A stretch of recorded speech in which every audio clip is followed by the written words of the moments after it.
박근혜 전 대통령 결심 공판이 진행되고 있습니다. 오늘 검찰이 구형을 하게 됩니다. 선고는 다음 달 말 또는 4월 초가 예상됩니다. 전망해 보겠습니다. 검사 출신인 법률가 이중재 변호사, 김광삼 변호사 초대했습니다. 안녕하십니까? 네, 안녕하세요. 안녕하세요. 오늘 결심 공판 지금 진행되고 있는데 우선 결심 공판이 뭔지부터 좀 쉽게 좀 설명을 해주시면 좋겠습니다. 일단 재판의 이제 첫 기일에는요, 어느 범죄 사실을 인정하고 어느 범죄 사실을 부인하는지를 일단 진술을 합니다. 그리고 검찰 측에서 제출한 증거, 검찰에서 입증 책임이 있거든요. 검찰에서 제출한 증거 중에서 어느 부분을 동의할 것인지 부동의할 것인지를 의견서를 써내고 그날 법정에서 구두로 진술을 하죠. 그러면 그 중에서 부동의한 증거에서 있어서는 이제 인적 증거, 그러니까 사람의 진술인 경우에는 그 사람들 다 불러서 법정에서 증언을 합니다. 그리고 수사기관에서 진술이 사실인지 여부 그런 거, 그리고 다 읽어보고 뭐 서명날을 했는지 여부 이제 그런 것들을 다 조사를 하고요. 그런 증거조사 절차가 다 끝나게 되면 뭐 쟁점 정리도 하고 다 합니다만은 재판이 거의 모든 게 끝나겠다고 하면 이제 변론 종결을 하게 되는 거예요. 변론을 종결하면 뭐 사실심에 대한 심리랄지 증인신문이랄지 아니면 서류에 대한 증거조사랄지 그게 다 끝나게 된 거고요. 이걸 다 마치고 나면 이제 변론 종결을 하면서 검찰에게 의견을 진술하죠. 우리가 보통 구형이라고 얘기합니다. 그래서 어떠한 이유로 형량을 어떻게 선고해달라고 이제 재판부에게 요구하는 그런 형식이고요.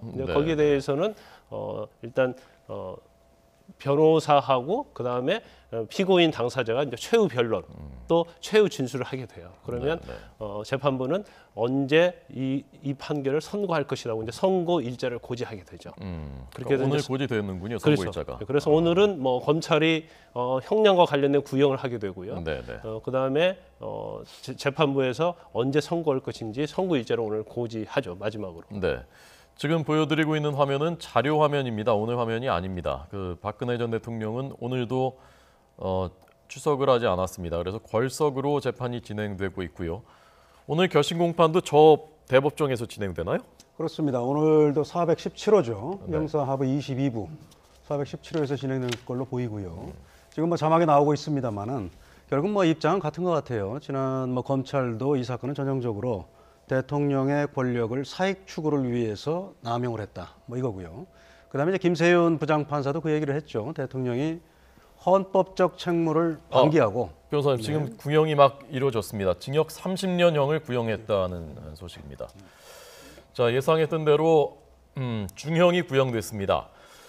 최순실 씨에 대해서 이 같은 재판부가 징역 25년형을 구형했었고 얼마 전에 선고는 징역 20년형이 선고된 바 있었습니다. 구형 25년, 징역 20년형 선고됐었는데 이 재판부가 최순실 씨가 국정농단 사건의 시작과 끝이다. 그런데 박근혜 전 대통령이 없었으면 불가능했다라고 밝힌 그 재판부, 같은 재판부입니다. 오늘 이 구형이 검찰이 구형을 최순실 씨보다 5년을 더 했습니다. 최순실 씨가 25년 구형했었는데 5년이 더 높은 징역 30년형을 구형했습니다.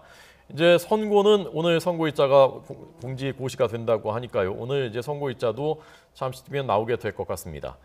자, 징역 30년형 대략 예상됐었던 것과 비슷합니까? 뭐 예상됐었죠. 뭐 어쨌든 국정농단의 최종 책임은 권력을 사유화하도록 만든 박근혜 전 대통령에게 있을 수밖에 없고요. 그리고 이제 박 전 대통령은 최순실 피고인보다도 공소 사실이 더 많아요. 뭐 최순실 씨와 이제 11개 혐의에 대해서 이제 공모가 인정됐고 그 외에도 이제 문화예술계 블랙리스트 작성해서 실행한 부분, 그렇죠. 그다음에 이제 노태강 전 문체부 국장, 뭐 대통령의 방침에 잘 따르지 않는다는 이유로 뭐 사직하게 했냐면 뭐 이런 것은 뭐 너댓 가지가 더 있기 때문에. 대통령이라는 직위에서 나오는 책임감, 그 다음에 공소사실도 더 많은 점 이런 점을 비교하면은 고려를 하면은 뭐 예상된 그런 구형이었다고 생각을 합니다. 김 변호사님 보시기에는 구형이 어떻습니까?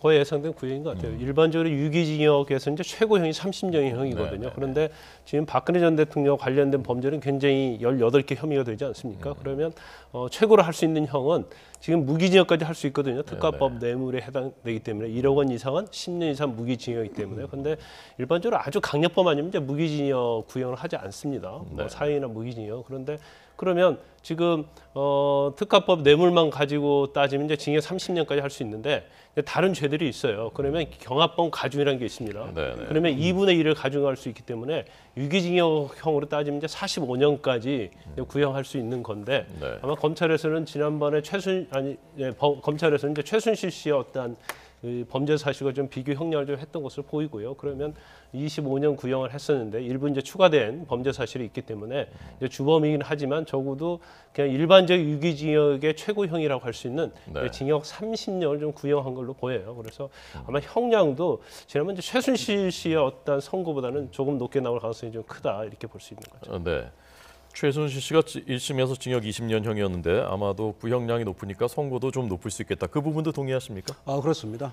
이미 더군다나 재판부가 다르면 모르겠는데 예. 같은 재판부거든요. 그렇기 때문에 방금 말씀드렸습니다만 거의 생각하는 건 똑같을 거고요. 원래 이제 박근혜 전 대통령과 최순실 씨가 이제 병합돼서 사건이 진행되다가 작년 10월달에 구속 기간을 연장하는 바람에 구속영장을 재발부했죠. 그거에 이제 반발해서 재판을 안 나오다 보니까 지금 분리시켜서 최순실 피고인에 대해서 먼저 선고한 것뿐이거든요. 그렇기 때문에 재판부의 생각이 바뀔 리도 없고요 그동안. 그렇기 때문에 거의 형량도 구형에 비례해서 박근혜 전 대통령에 대해서 더 높게 선고될 거라고 저도 그렇게 생각을 합니다. 네.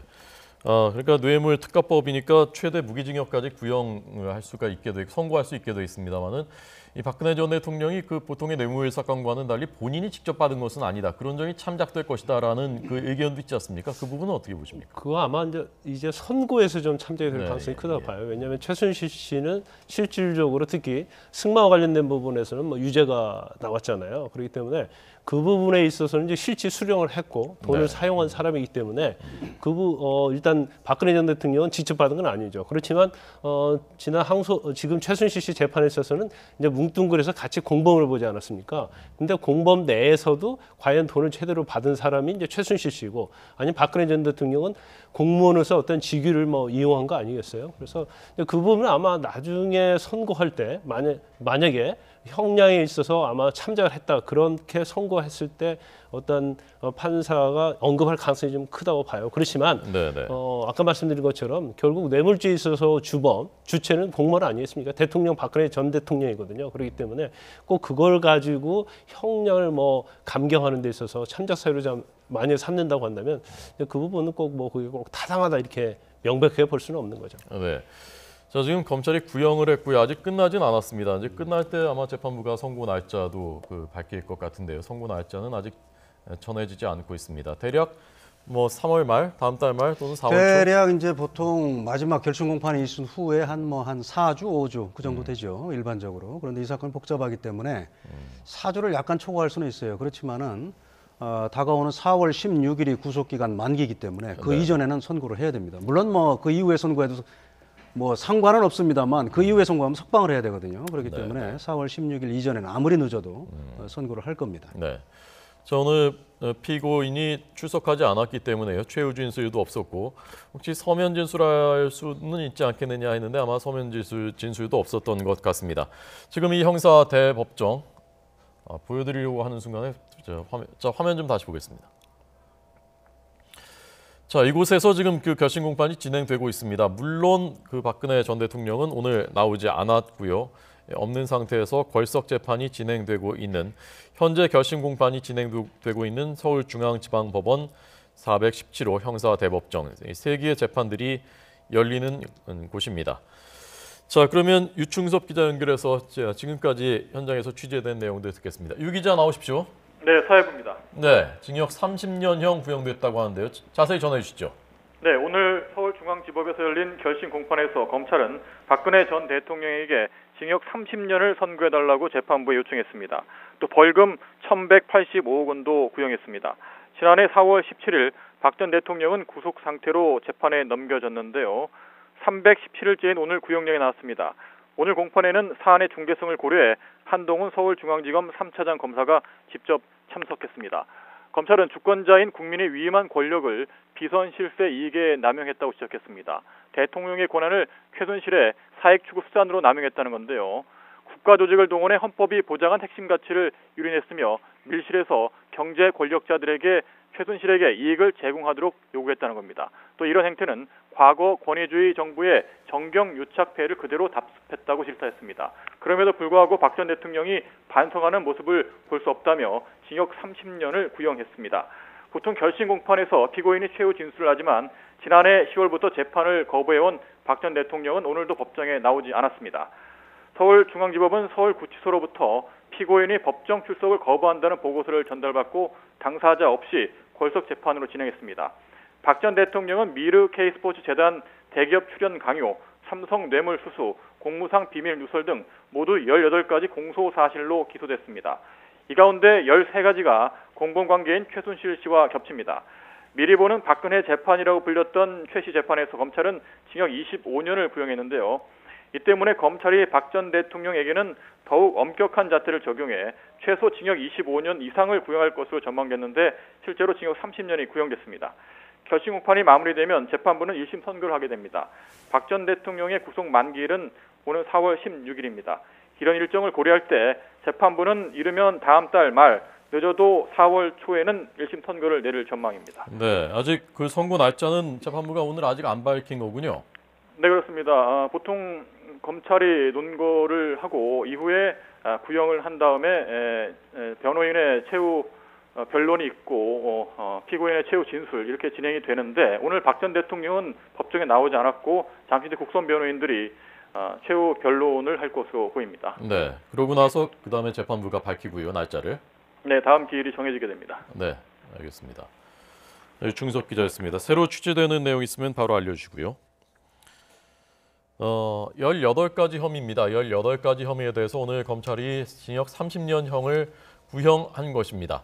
자, 그 혐의 18가지 있지 않습니까? 좀 다시 한번 좀 하나씩 짚어주셨으면 좋겠습니다. 예, 뭐 제일 중요한 건 역시 가장 주목을 끄는 부분이 뇌물이겠죠. 직접 받지는 않았지만 최순실 피고인과 이제 공동으로 공모해서 직접 받은 거, 이건 이제 뇌물 수수 혐의가 되겠습니다. 이건 이제 지난번에 최순실 피고인에 대한 재판에서 총 한 73억 원이 인정이 됐죠. 네네. 정유라 승마 지원 부분입니다. 그렇게 되고 롯데에 대해서 이건 물론 뭐 K스포츠재단의 롯데에서 뭐 70억 원을 출연한 부분인데 롯데는 구체적으로 면세점 허가라는 부정한 청탁이 있었던 걸로 봐가지고 70억 원 부분을 역시 뇌물죄 그리고 이제 강요한 죄 다 인정을 했어요. 그렇게 하고 SK에 89억 원을 또 출연해달라 이렇게 요구한 부분 그 부분도 이제 뇌물로 봤고요. 이게 이제 뇌물이 되겠습니다. 그 외에 이제 공무상 비밀 누설이 있죠. 최순실 씨에게 이제 청와대 문건을 유출한 혐의 그게 있겠고요. 그다음에 이제 뭐 KD 코퍼레이션 이런 회사가 좀 현대자동차에 납품할 수 있게 좀 해달라. 이거 강요 역시 직권남용, 권리행사 방해와 이제 강요 혐의가 되겠습니다. 이 부분이 있겠고, 그 다음에 이제 개별적으로는 박 전 대통령은 최순실 씨와 공모한 건 아닙니다만은 아까 말씀드렸듯이 문화예술계 블랙리스트 이걸 뭐 작성을 해서 실행한 부분, 그리고 뭐 노태강 당시 그 문체부 국장을 사직하게 강요한 부분, 뭐 이런 부분이 있고요. 그 다음에 이제 마지막으로 뭐 말씀드린다면은 그 외에 저도 지금 하도 많아가지고 지금 다 기억이 안 나면 요 정도가 되겠습니다. 나머지는 뭐 그렇게 중요한 부분은 아닌 것 같아요. 네, 벌금이 1,185억 원을 구형했는데요. 이건 어떻게 계산된 건가요? 일단 그 박근혜 전 대통령의 혐의를 보면 크게 두 구로 나눌 수 있어요. 그러니까 하나는 직권남용, 강요미수. 또 하나는 이제 뇌물 아니면 제3자 뇌물 수수거든요. 그래서 이제 벌금이라는 것은 지금 이제 특가법상 이제 벌금에 특가법상 뇌물에 해당되면 이제 벌금에 실제로 받은 금액의 2배에서 5배를 하게 돼 있거든요. 네. 그런데 지금 현재 방금 뭐 이 변호사님께서 다 짚어주셨는데 제일 중요한 것 중에 하나가 이제 재단 출연과 관련된 774억, 그러니까 K나 미르스포츠 재단과 관련된 것은 이건 강요로 기소가 됐고요. 그 다음에 직권남용, 강요 이런 것들은 이제 현대자동차가 관련된 거, 뭐 롯데그룹, 포스코, KT, 그랜드코리아, 삼성, CJ에 관련된 부분이거든요. 그런데 이제 뇌물과 관련됐을 때 이제 벌금형을 병과하도록 돼 있거든요. 그래서 지금 뇌물과 관련된 것은 사실 제3자 뇌물 수수와 관련된 게 이제 롯데와 관련된 부분입니다. 한합, 체육관, 건립과 관련해서 이제 70억 그걸 받았다가 돌려준 거 있지 않습니까? 그래서 이제 그 부분이 제3자 뇌물 수수로 돼 있고요. 또 하나가 이제 SK와 관련돼서 89억 요구했단 말이죠. 받지는 못했어도 이제 뇌물은 요구만 해도 죄가 되니까요. 그 다음에 이제 삼성그룹과 관련된 부분이 아까 이제 정유라 승마와 관련된 부분은 단순 뇌물죄. 그래서 최순실 씨도 79억 가까이 인정이 됐잖아요. 그다음에 동계스포츠 영재재단과 관련해서도 처음에 기소를 검찰 특수본 1기에서 기소를 할 때는 직권남용으로 기소를 했어요. 그런데 특검에 있다가 그다음에 이제 검찰 특수본 2기에서 기소할 때는 추가적으로 이걸 제3자 또 뇌물수수로 또 기소를 했거든요. 또 하나가 그 삼성의 이제 재단 지원과 관련된 부분, 이건 최순실 씨 재판에서 무죄가 나왔습니다만 204억. 그래서 뇌물과 관련된 아까 이제 그런 부분에 있어서 곱하기 2배 이상을 한 거죠. 그리고 2배에서 5배 내에서 구형을 한 거라고 볼 수 있습니다. 2배에서 5배라는 건 사실 그 편차가 굉장히 큰데 그걸 어떻게 그 판단을 하죠? 그건 사실 이제 검찰의 구형의 재량이고요. 그다음에 법원세도 어떤 죄질이 불량한다랄지 아니면 이로 인해서 얻은 이익이 굉장히 많다랄지 이제 그런 경우에 있어서는 그 범위를 이제 정해놓은 거죠. 검찰은 지금 뭐 삼성에서 받기로 약속한 부분까지 합치면은 정말 그것만 해도 한 433억 이렇게 되지 않습니까? 그거에 5배면 2천억이 넘지 않습니까? 그 부분에서 이제 구형을 한 건데. 지금 재판부도 정유라 승마 지원 부분에 대해서 73억 원만 뇌물로 인정했거든요. 그거 외에 뭐 롯데에서 받은 70억, 또 SK에 요구한 89억 이걸 쳐도 형량은 아마 저 선고형은 1,185억 원이 다 나오지는 않을 거예요. 최순실 피고인에 대해서도 1,185억 원을 구형했는데 결국은 뭐 벌금은 선고는 181억인가 그렇게 됐거든요. 그렇기 때문에 그거보다는 좀 박 전 대통령은 좀 많을 수는 있어도 1,185억 원 저렇게 높은 액수가 선고될 것 같지는 않습니다. 지금 이 재판에서 다루지 않은 것이 또 추가 기소된 국정원 특활비 사건이 그렇습니다. 그건 이제 별도로 진행되고 있죠. 근데 그 부분에 대해서도 지금 뭐 박 전 대통령이 뭐 재판에 거의 뭐 출석을 안 하고 있는 걸로 알고 있는데 그 부분은 정말 뭐 인정이 된다면은 뭐 증거에 의해서 입증이 된다면은 좀 치명적일 수 있어요. 왜냐하면 뭐 변호인들이 그때 반발을 했죠. 많이. 그렇지만 어쨌든 공소장에 그렇게 기재가 되어 있거든요. 특활비를 받아서 결국은 뭐 기치료한다, 무슨 뭐 얼굴 뭐 성형 비슷한 뭐 그런 치료비를 썼다, 뭐 이렇게 굉장히 좀 어떻게 보면 죄질이 좀 굉장히 안 좋은 뭐 이런 방향으로 됐기 때문에 그게 뭐 정말 증거에 의해서 입증이 된다면은 이 재판과 별도로 굉장히 치명적인 또 형량이 선고될 수가 있습니다. 그러면 어떻게 됩니까? 예컨대 여기서 징역 만약에 구형대로 만약에 징역 30년형이 선고됐다. 그럼 그 재판에서 또 징역 몇 년 선고됐다. 그러면 어떻게 그 병합이 됩니까? 일단은 그 원칙적으로는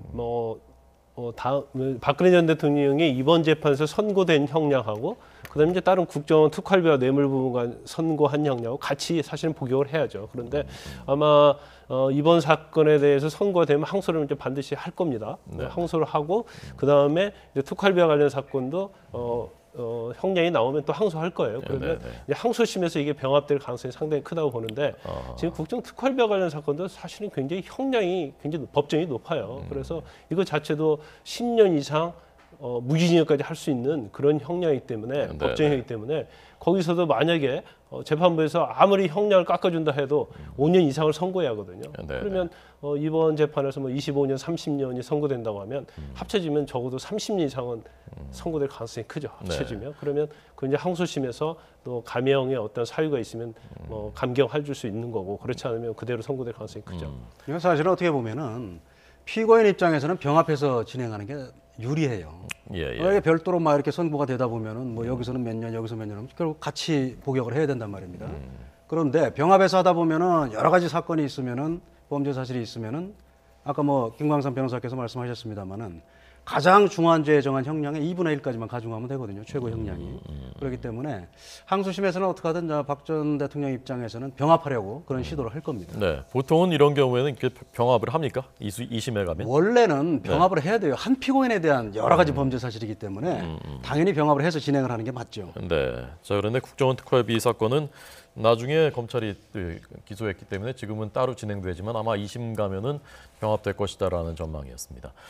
자, 두 분께서 이제 두 분 다 검사 출신이시고 아까 구형량이 대략 예상했던 대로다. 검사들의 입장에서 보면은 뭐 대략 그 정도 할 것이다라는 것이 공통된 견해인 것 같은데, 자, 그러면 어떻습니까? 두 분이 만약 이 사건 검사라면 이제 30년형을 구형했는데 선고는 대략 어느 정도 이 정도 될 것이다라고 예상되는 그 선고 형량은 어느 정도입니까? 저는 뭐 25년 이상, 30년 이하 이렇게 될 것으로 보여요. 그래서 네. 뭐 최순실 씨 재판에 비교해 보면 적어도 한 25년 정도 구형이 될 가능성이 크다 이렇게 봅니다. 네, 물론 최순실 씨보다 더 높을 것이다. 예, 선고량도. 예, 예, 당연히 높아야 하는 게 맞을 것 같고요. 예. 그리고 뭐 25년에서 30년 사이인데 뭐 25년이 그래도 가장 선고될 가능성이 좀 크지 않나 이렇게 봅니다. 물론 네. 뭐 재판부가 어떻게 판단에 따라 달라질 수 있습니다만. 예, 이 변호사님. 뭐 저도 마찬가지 생각이에요. 뭐 지금 뭐 아까도 계속 뭐 제가 말씀드립니다만은 대통령이 어쨌든 가장 책임이 중하다고 볼 수 있고 네. 또 범죄 사실도 유죄가 입증된다면 범죄 사실도 최순실 피고인보다 많기 때문에 그래서 이제 검찰도 30년을 구형한 걸로 보이고요. 다만 이제 박 전 대통령이 직접 돈을 받아서 개인적으로 쓴 건 아니거든요. 결국은 뭐 상당 부분이 뭐 재단에 들어갔거나 아니면 뭐 정유라 승마 지원하는데 뭐 최순실 씨 모녀가 쓴 거란 말입니다. 네. 그래서 그런 점을 고려해서 사실은 뭐 뇌물 액수가 1억 원 이상이면 무기징역까지 구형이 가능해요. 그래서 이 사안의 중대성으로 보면 사실 충분히 무기징역을 구형하는 것도 가능한데 아마 이런 점들을 고려해서 30년을 구형한 걸로 보이고요. 네. 또 뭐 같은 재판부기 때문에 뭐 저도 한 25년 정도 글쎄 뭐 성급한 판단인지 모르겠습니다. 네네. 그 정도가 되지 않을까 생각을 합니다. 네.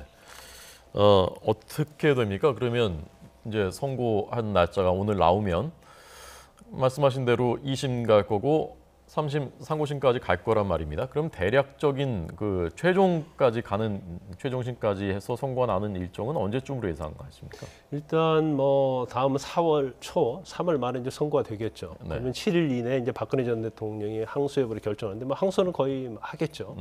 그러면 그 소송 기록 자체가 이제 항소심으로 그게 고등으로 소송 기록이 갑니다. 그러면 예. 소송 기록 가면 고등에서 이제 그 소송 기록을 받았다고 이제 접수 통지를 하거든요. 네네. 그러면 20일 이내에 항소 이유서를 제출하게 돼 있어요. 그래서 이제 그 기간에 따라 달라질 수 있지만 이제 그렇다고 본다면 적어도 3월 말까지는 좀 약간 신속히 한다면 항소 이유서 를 써야 할 것 같고요. 네. 그러면 4월 중에 항소심 재판이 좀 시작될 가능성이 크지 않나 싶습니다. 근데 항소심에서도 사실 1심에서 나와야 할 증인들은 다 나왔고 또 항소심에는 중부고에서 증인을 부르지 않거든요. 그러면 항소심 재판은 1심보다 훨씬 빨라질 수밖에 없다고 봅니다. 단지 지금 특활비와 관련된 만약에 특활비와 관련된 부분이 항소해서 이제 병합을 기다려줄 수 있는데 사실 뭐 병합하는 게 맞긴 하는데 요즘은 이렇게 병합을 갖다 꼭 해주질 않아요 재판부에서. 왜냐면 그건 별개의 사건이니까 뭐 따로따로 판단하고 설사 앞 사건이 형을 많이 선고했으면 뒷 사건에서 그런 걸 뭐 다 생각해서 재판부가 하지 않겠느냐 이제 그런 생각을 많이 가지고 있어요 판사님께서. 그래서 예전에는 피고인의 이익을 위해서 병합을 상당히 많이 해줬는데 네. 요즘 약간 뭐 그런 경향이 좀 많이 없어졌다고 보고요. 그러면 항소심 재판이 뭐 또 새로운 증인이 나오지 않는다고 하면 굉장히 빨리 끝날 수 있죠. 그러니까 항소심도 뭐 한 최장 6개월 할 수 있다고 한다면 사실 6개월까지는 가지 않을 걸로 보여요. 더군다나 박근혜 전 대통령이 참여하지 않고 또 국선 변호인이 나와서 재판을 한다고 한다면 그렇다면 뭐 항소심은 한 2개월. 그렇지만 이제 대법원은 좀 달라질 거예요. 대법원은 시간이 좀 많이 걸릴 겁니다. 왜냐하면 일단 범죄 사실이 굉장히 많고요. 경우에 따라서는 지금 박근혜 전 대통령과 관련돼서 기소된 게 3번에 걸쳐 기소됐거든요. 처음에 2016년도 10월에 이제 검찰 특수본 1기에서 주로 직권남용, 뭐 강요 위조에 기소했고, 그다음에 이게 특검으로 넘어가서 특검에서도 이제 직권남용 강요인데 뇌물이 추가가 많이 됐죠. 네네. 그다음에 그게 또 특검이 특검 기한이 끝나서 다시 검찰로 와서 검찰에 또 직권남용이랄지 뇌물로 또 기소한 부분이 있거든요. 예. 그래서 아마 물론 대법원에서 박근혜 전 대통령 혹시 사선 변호인이 있더랄지 이제 국선 변호인이라도 항소심의 절차에서 뭐가 유법이 있는지 이제 그런 걸 물고 늘어진다랄지 아주 세세하게 다툰다고 하면 이제 시간이 좀 길어질 수는 있겠죠. 그래서 뭐 일부라도 발견되면 이제 파기환송은 될 수도 있는데 네. 그것은 뭐 대법원에서 어떻게 변론을 하느냐에 따라 좀 달라질 수 있다고 봅니다. 네. 어쨌건 그러니까 올해는 넘길 가능성이 더 높다고 볼 수 있는 겁니까? 대법원까지요? 대법원까지. 대법원까지는 올해는 뭐 거의 넘길 올해는 가능성이 크겠죠. 왜냐하면 대법원에 있어서 뭐 사실 오인이라든지 법리 오인 이제 그런 부분을 끝까지 다퉈줘야 하기 때문에 네, 네. 상황이 때 좀 달라질 수 있어요. 왜냐하면 이제 항소심이 만약에 굉장히 빨리 끝나야 된다고 하면 예, 예. 대법원에서는 사실 사건을 오래 심리할 필요는 없는 거거든요. 네, 네. 그래서 뭐 경우에 따라서는 뭐 올해 안 해도 뭐 결정이 날 가능성이 크다고. 조금 뭐 첨언해서 말씀드리면은 이렇게 됩니다. 항소심도 이게 구속 사건이기 때문에 항소심도 최고 구속할 수 있는 게 6개월이고 대법원에서도 6개월이에요. 그런데 이제 뭐 말씀하셨다시피 항소심은 조금 빨리 진행될 수는 있는데 지금 이게 좀 뭐라고 해야 되나요? 조금 비정상적은 아니지만 굉장히 이례적인 지금 재판이에요. 굉장히 중요한 사실로 기소가 됐는데 지금 피고인이 안 나온단 말입니다. 네, 네. 그런데 이제 항소심에서 만약에 박근혜 피고인이 마음을 바꿔서 내가 나가서 1심에서 못했던 거 다 좀 뭐 입증할 게 많다. 이러면은 뭐 6개월 다 꽉 채울 수도 있거든요. 네, 네. 그렇게 하고 그 다음에 이제 대법원으로 가는데 대법원에서는 모르겠어요. 뭐 어쨌든 뭐 최장 기간은 6개월이고 그 다음에 뭐 지금 판결 선고 내용 또 뭐 특활비 사건 또 해서 또 항소심 거쳐서 대법원에 또 올라갈 수도 있거든요. 그러면 뭐 대법원에서 같이 볼 수도 있기 때문에 하여튼 뭐 금년 내로 대법원까지 간다는 건 어렵고요. 제가 볼 때는 네, 네. 뭐 6개월이기 때문에 그리고 이제 말씀하신 대로 대법원에서 혹시라도 뭐 하급심에서 잘못했다 하면 다시 고등법원으로 내려오기 때문에 네. 더 길어질 수도 있습니다. 네. 이제 박근혜 전 대통령도 이제 선고가 나서 이제 항소 여부가 좀 굉장히 우리가 눈여겨볼 필요가 있어요. 왜 이유가 뭐냐면 항소를 뭐 당연히 할 가능성이 큰데 항소를 하고 나면 아까 말씀드린 것처럼 항소 이유서를 써야 하거든요. 근데 박근혜 전 대통령이 18개 범죄 사실에 대해서 항소 이유서를 쓸 수 있는 능력이 안 돼요. 뭐 박근혜 전 대통령뿐만 아니라 일반인도 다 마찬가지죠. 그럼 변호인의 조력을 받지 않고 항소 이유서를 쓴다는 것은 사실 상상할 수 없거든요. 근데 그랬을 때 박근혜 전 대통령이 그때 변호인의 조력을 도움받아서 할 것인지 아니면 끝까지 근데 항소 이유서를 안 쓰면 항소가 각하돼 버립니다. 그래서 항소 이유서는 반드시 써야 하거든요. 그래서 국선 변호인들이 선정되면 박근혜 대통령을 만나지 않고 그냥 일방적으로 항소 이유서 쓰기는 굉장히 어려운 측면이 있거든요. 그래서 항소 이유서 쓰는 기간에 박근혜 전 대통령이 어떠한 행동을 취할 것인가 그걸 좀 눈여겨볼 필요가 있다고 봅니다. 아니, 그러니까 항소를 결정을 만약에 하게 되면은 국선 변호인이 또 새로 선임됩니까? 지금 그렇죠. 지금 국선 변호인은 딱 1심 선고와 동시에 선임의 효력이 끝나는 거예요. 그렇기 때문에 항소장을 이제 7일 이내에 선고 날로부터 7일 이내에 항소장 접수하거든요. 아까 말씀드린 것처럼 항소장 접수하면 그 기록이 이제 상급법원에 가는 거예요. 그럼 상급법원에 가서 접수가 돼서 접수했던 통지 받을 날로부터 이제 20일 이내에 항소 이유서를 써야 하는데 그때 이제 변호인의 조력이 없으면 할 수가 없기 때문에 그때는 어떤 형태로든지 이제 박근혜 전 대통령은 변호인을 선임할 수밖에 없지 않나 그런 생각을 해봐요. 네. 두 분이 만약에 그 박근혜 전 대통령 지금 변호를 맡는다는 변호인이라면 2심에 항소심에는 출석을 하라고 권유하시겠습니까? 어떻습니까? 저는 당연히 하라고 그래요. 이거는 어떻게 보면은 본인이 억울하다면은 본인의 억울함을 적극적으로 밝혀야죠. 그게 우선 첫 번째고 두 번째로는 아까 말씀드렸듯이 박근혜 대통령에게 가장 흔히 생각할 수 있는 유리한 점이라면은 돈을 받았더라도 직접 본인이 쓴 건 아니거든요. 그렇기 때문에 이렇게 재판을 거부하면은 결국은 재판부에서 형량을 정할 때 뭔가 좀 참작을 해주고 싶어도 피고인의 이런 뭐라고 해야 되나요? 불성실한 태도, 재판을 아예 인정하지 않으려는 이런 태도로 인해서 조금 감형을 시키고 싶어도 못할 것 같거든요. 제가 볼 때는 그렇기 때문에. 어쨌든 적극적으로 나가서 본인의 입장을 적극적으로 소명하고 그 소명할 자료를 적극적으로 내는 게 중요하다고 생각을 합니다. 네. 변호사님 보시기에는 박근혜 전 대통령이 2심에서는 태도를 바꿔서 출석할 가능성이 어느 정도라고 보십니까? 저는 가능성이 없다고 봐요. 왜냐하면 이제 1심에서 거의 재판부에서 특히 최순실 씨와 관련이 깊잖아요. 그래서 어느 부분 무죄 유죄 부분이 다 정해진 상태고 또 사실은 본인이 계속 무죄를 다투지 않았고 처음부터 말이죠. 변호인도 선임하지 않고 무죄 다투지 않고 그런 식으로 갔다고 하면 사실 심리가 제대로 이루어지지 않아서 많은 부분이 유죄가 나올 가능성이 크거든요. 그런데 어쨌든 간에 본인이 처음에는 변호인들 선임해서 많이 다퉜잖아요. 또 최순실 씨 재판에서도 굉장히 다퉜고 또 이재용 부회장 사건에 있어서도 삼성의 변호사들이 많이 다투졌기 때문에 이제 거기서 무죄가 나온 거잖아요. 그러면 박근혜 전 대통령 입장에서 보면 사실은 물론 이제 형량이 일부 무죄가 나온다고 해서 형량이 더 낮게 선고되는 건 아니지만 그래도 법정에 나가서 자신의 주장을 끝까지 해야지 자기 주장에 정당성이 있는 거 아니겠어요? 근데 그걸 방치하고 뭐 나가지 않고 모의코드하는 것은 전체적으로 범죄에서 인정될 가능성이 큰다는 것이고, 그러면 이제 본인 입장에서는 나가서 정당하게 변론을 하는 게 맞다고 봐요. 맞다고 보는데, 이제 뭐 본인이 이제까지 1심에서도 지금 사실 여러 가지 뭐 정치적인 전략이다 그런 얘기를 많이 했잖아요. 그래서 아마 생각은 정치적인 생각을 하고 있는 것 같아요. 그래서 이미 뭐 1심에서 다 근데 제가 볼 때는 심리가 상당히 이루어진 상태에서 보이콧을 한 거예요. 그래서 그 뒷부분이 아주 중요하지 않을 수 있는 거거든요.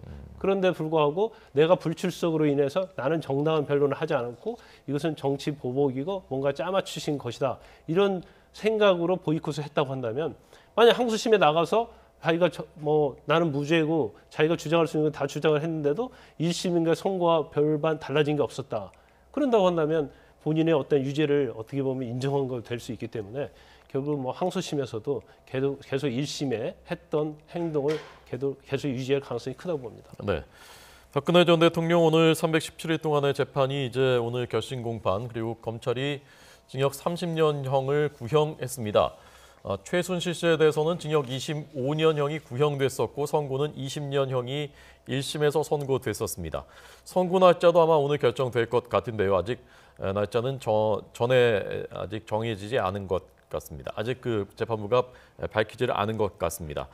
오늘 결심 공판 진행됐고 오늘 걸석 상태에서 박근혜 전 대통령 나오지 않은 상태에서 열렸고요. 박근혜 전 대통령이 이제 구치소에서 이 소식을 뭐 이제 지금 들었는지 아니면 곧 듣게 될 텐데 어떨까요? 그 예상 뭐 어느 정도 한 상태일까요? 뭐 지금 거의 그 재판을 포기하다시피 한 상태인데 뭐 그럼에도 불구하고 뭐 어떤 형태를 통해서는 뭐 듣겠죠. 네. 뭐 구치소에서도 뭐 일부 뭐 신문도 구독할 수 있는 거고 그렇기 때문에 듣고 아마 만감이 교차하면서 항소심에서는 어떻게 할 것인지를 생각할 수밖에 없을 거예요. 네. 그래서 뭐 지금은 일체 뭐 국선 변호인들과도 뭐 접견을 거부하고 있습니다만은 네, 네. 일단 형이 선고되면은 뭐 저는 뭐 가능성은 낮더라도 마음이 바뀔 가능성도 저는 있다고 봐요. 네, 네. 오늘 사실 그 신문 뭐 여러 매체들도 중형 선고가 불가피하지 않겠느냐, 저희 YTN도 그렇게 보도를 했었고 무기징역까지는 아니지만 징역 20년 이상 선고될 가능성이 높다라는 그 보도들이 다 나왔었으니까 그런 신문 기사를 만약에 봤다면은 어느 정도 예상했었던 결과를 접하게 될 것 같습니다. 자, 이제 뭐 선고 날짜라든가 그 이후에 추가로 들어온 소식들은 이후에 다시 전해드리도록 하겠습니다. 검사 출신 두 법률가들의 법률적인 조언 들었습니다. 두 분 잘 들었습니다. 고맙습니다. 네, 고맙습니다.